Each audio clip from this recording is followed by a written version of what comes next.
నమస్తే తెలంగాణ ప్రజలారా, నేను మీ అలెగ్జాండర్. ఈరోజు హైకోర్టులో ఉన్న కేసు ఫిజికల్ హ్యాండిక్యాప్డ్కి సంబంధించిన కేసు హియరింగ్ జరిగింది. అది చూస్తూ ఉన్నాం మనం.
ఈరోజు జరిగిన ఏదైతే ఆర్గ్యుమెంట్స్ ఉన్నాయో ఈ ఆర్గ్యుమెంట్స్లో ఫిజికల్ హ్యాండిక్యాప్డ్కి సంబంధించి మరి గతంలో జీవో 55కి సవరణలు చేసి జీవో 29 తీసుకొచ్చిర్రు.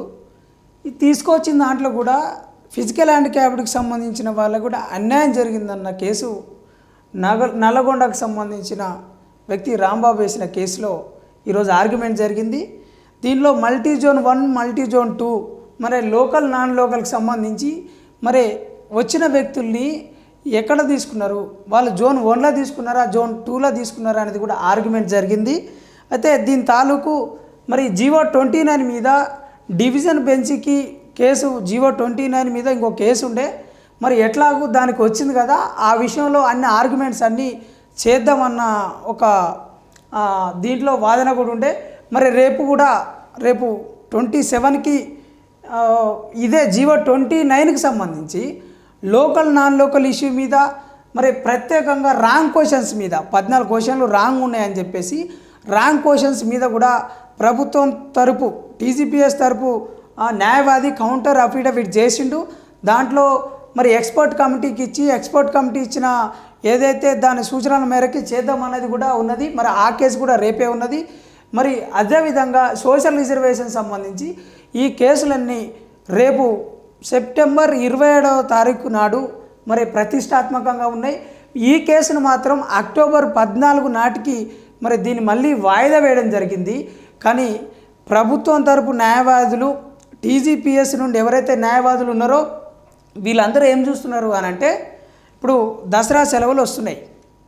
దసరా సెలవుల ముందరనే మరి నాకు తెలిసి అక్టోబర్ 7 నుండి 14 వరకు హైకోర్టుకి హాలిడేస్ ఉండే అవకాశం ఉంది. ఈలోపు ఒకవేళ ఇట్నే కొనసాగిస్తూ డిలే చేసుకుంటా ఇట్నే వాయిదాలు వేసుకుంటా పోతూ ఉంటే వాళ్ళకి ఏమవుతుంది, 21వ తారీఖు అక్టోబర్ 21వ తారీఖు నుండి 27 వరకు ఎగ్జామ్స్ ఉన్నాయి. ఒక వారం ముందు వరకు లాగితే ఆ తర్వాతకి ఆల్ టికెట్స్ ఇష్యూ చేయొచ్చు. మాకు లాజిస్టిక్స్ అని లేకుంటే ఎగ్జామ్స్కి అన్నిటికీ ప్రిపరేషన్ అంతా రెడీ అయిందని మీరు సిద్ధంగా ఉండాలని ఆల్ టికెట్స్ ఇచ్చే ఒక కుట్ర కూడా జరుగుతూ ఉంది. మరి మీరు ఇట్నే కనుక మొద్దు నిద్రపోయి ఇట్నే ముందరికి పోతే మరి కోర్టులో అన్ని కేసులు ఉన్నప్పటికీ 15 పైగా కేసులు ఉన్నప్పటికీ 13 అంటే సుమారు 33 అంశాల మీద కేసులు మరి ఉన్నప్పటికీ ఇట్నే ముందరికి వెళ్తే ఏపీకి పట్టిన గతే మళ్ళీ తెలంగాణకు పట్టుద్ది. అసలు ఈ దేశ చరిత్రలో ఇన్నిసార్లు గ్రూప్ 1 నిర్వహించిన చరిత్ర మరి దాన్ని కేవలం తెలంగాణ ప్రభుత్వాలు తెలంగాణలో ఉండే పార్టీలే మరి అవి మూట కట్టుకుంటాయి. మరి ఇది ఎంత బాధాకరమో నిరుద్యోగులకి ఎంత భారమో కూడా ఆలోచించాలి. దీనికి సంబంధించి క్లియర్ కట్గా ఈరోజు ఏం జరుగుతుంది, ఏం కేసు అనేది కూడా మీకు చదివి వినిపించే ప్రయత్నం చేస్తా. నిబంధనల సవరణల ప్రభావం ఏంటో చెప్పండి. గ్రూప్ 1 పై ప్రభుత్వానికి హైకోర్టు ఆదేశం. గ్రూప్ 1 నియామకాలకు సంబంధించిన నిబంధనలను సవరించడం వల్ల అభ్యర్థులపై ఎలాంటి ప్రభావం ఉందో చెప్పాలని ప్రభుత్వాన్ని సోమవారం హైకోర్టు ఆదేశించింది. గత నిబంధనలతో అభ్యర్థులకు ఎలాంటి ప్రయోజనాలు ఉండేవి, సవరణల తర్వాత జరిగిన మార్పులపై స్పష్టత ఇవ్వాలని సూచించింది. దివ్యాంగుల రిజర్వేషన్కు సంబంధించిన నిబంధనలు సవరిస్తూ 2018-2019లో జారీ చేసిన 1096 జీవోలతో పాటు ఈ ఏడాది జారీ చేసిన జీవో నంబర్ 29 సవాల్ చేస్తూ నల్లగొండ జిల్లాకు చెందిన రాంబాబు మరో 2 హైకోర్టులో పిటిషన్ వేశారు. దీనిపై జస్టిస్ సుజయ్ పాల్, జస్టిస్ నామవరపు రాజేశ్వరరావుల ధర్మాసనం విచారణ చేపట్టింది. పిటిషన్ తరపు న్యాయవాది వాదనలు వినిపిస్తూ గత నిబంధనల ప్రకారం సమాంతర రిజర్వేషన్ని అమలు చేయాలని 1:50 నిష్పత్తిలో ప్రిలిమ్స్ నుంచి మెయిన్స్కి పిలవాలని కోరారు. ఈ ధర్మాసనం జోక్యం చేసుకుంటూ సర్వీస్ వ్యవహారాలపై సింగిల్ జడ్జి విచారించాల్సింది ఉండగా ధర్మాసనం ముందుకు ఈ పిటిషన్ ఎలా వచ్చిందని ప్రశ్నించింది. ఇది విషయం. మరి దివ్యాంగులకు కూడా ఇక్కడ అన్యాయం జరుగుతూ ఉంది. సుప్రీంకోర్టే వీళ్ళకి 2% రిజర్వేషన్ ఇవ్వాలని చెప్పింది. కాళ్ళు లేని వాళ్ళు, చేతులు లేని వాళ్ళు, కళ్ళు కనపడని వాళ్ళు, వినపడని వాళ్ళు, మూగ వాళ్ళని కూడా వాళ్ళ నోట్లో కూడా మట్టి కొట్టే ప్రయత్నము మరి కాంగ్రెస్ ప్రభుత్వం చేస్తుంది, రేవంత్ రెడ్డి ప్రభుత్వం చేస్తూ ఉంది, టీజీపీఎస్సీ చేస్తూ ఉంది. వీటి వెనక ఉన్న కుట్రకోణం అంతా బయటకు తీసి నిరుద్యోగులకి న్యాయం చేయాలి. న్యాయం చేసేంత వరకు మా ఎన్ఐన్ మీడియా నుండి నిరుద్యోగుల తరపున ఉస్మానియా విద్యార్థి సంఘాల నాయకుల నుండి, ప్రజా సంఘాల నుండి, ఎస్సీ ఎస్టీ బీసీ మైనార్టీ సంఘాల మేధావుల నుండి అందరి తరపున మేము పోరాడతామని ప్రత్యేకంగా నిరుద్యోగుల ప్రభుత్వం అన్నప్పుడు ప్రజా పరిపాలనలో కేవలం వికలాంగులకు కూడా అన్యాయం జరిగితే ఎట్లా, మహిళలకు కూడా అన్యాయం జరిగితే ఎట్లా, మరి నిరుద్యోగుల పేరు చెప్పుకొని నిలబడ్డ ప్రభుత్వము, అధికారంలోకి వచ్చిన ప్రభుత్వము మీ చిత్తశుద్ధిని నిరూపించుకునే అవకాశం వచ్చింది. తప్పనిసరిగా ప్రభుత్వం మెట్టు దిగి మరి నిరుద్యోగులకి న్యాయం చేయాలి. ప్రత్యేకంగా గ్రూప్ 1 రాయబోతున్న మెయిన్స్ అభ్యర్థులకి, నష్టపోయిన ప్రిలిమ్స్ అభ్యర్థులకు కూడా న్యాయం చేయాలని ఎన్ఎన్ మీడియా ద్వారా కోరుతున్నాం.